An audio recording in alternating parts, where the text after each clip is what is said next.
seat was South Sudan. It is a landlocked country in northeastern Africa that gained its independence from Sudan in 2011. Its current capital is Juba, which is also the largest city. Before the outbreak of civil war in 2013, it was planned that the capital city would be moved from more central located Ramciel in the future. In Juba, the capital of South Sudan, this United Nations camp was supposed to be temporary. But after more than 3 years of a brutal civil war, people continue to flock here for safety. Today, more than 3 million people, almost a third of South Sudan's population, have been forced from their homes. Half of them have fled to neighboring countries like Uganda. The rest are internally displaced, like John Janoub.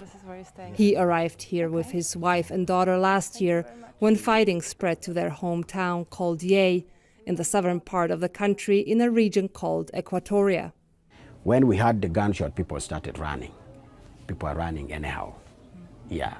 So me, I escaped. I went to the riverside. We were very many in the river. Then the bullet is passing from up. Whew, whew, whew. Even some of the bullets were falling near us.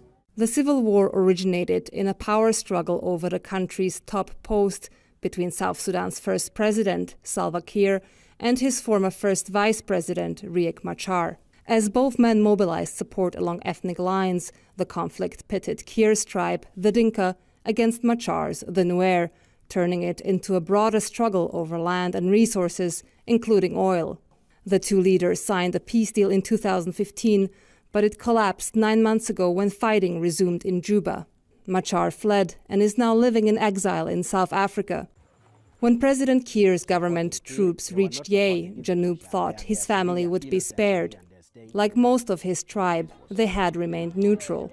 But to his horror, Janoub saw government troops set fire to his home.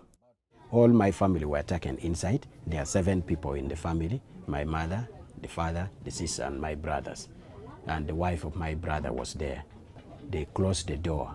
Then they started putting the fire. They started burning the house. Then the soldiers, some of them, they were deployed at the door. In case people are inside, someone will break the door, will come out, then they will shoot. Janoub says 7 members of his family and several neighbors died in the fire. And then the soldiers went after him.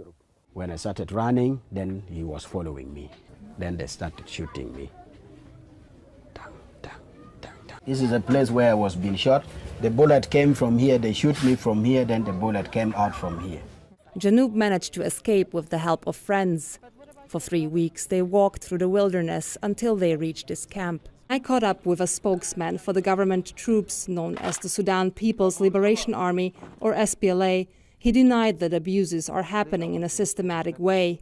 Well, there have been a lot of allegations that the SPLA is attacking civilians, and that is ridiculous in the sense that how come that a national army like the SPLA attacks civilians who have no arms, who have nothing to do with rebellion? We are not angels. Within us there are some, criminals. But this criminal does not, represent our image as the SPLA. But there are very few elements that might have committed some crimes. Despite the recent surge in violence, the government says that it's committed to the peace deal and it has been urging people to leave this camp. But attacks on civilians have been a hallmark of this conflict, and with ethnic strife on the rise, there is simply no confidence that it's safe to go outside.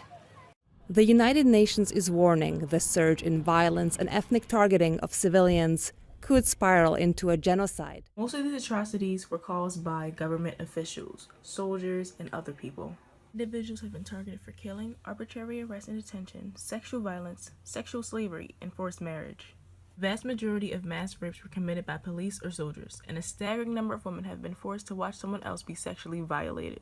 Because of the civil war, famine has broken out in South Sudan. It has left over 100,000 people on the verge of starvation and almost 5 million people, more than 40% of the country's population, in urgent help, aid agencies say. South Sudan starts 2017 facing the worst level of food insecurity in 6 years. Pockets of famine have already been declared.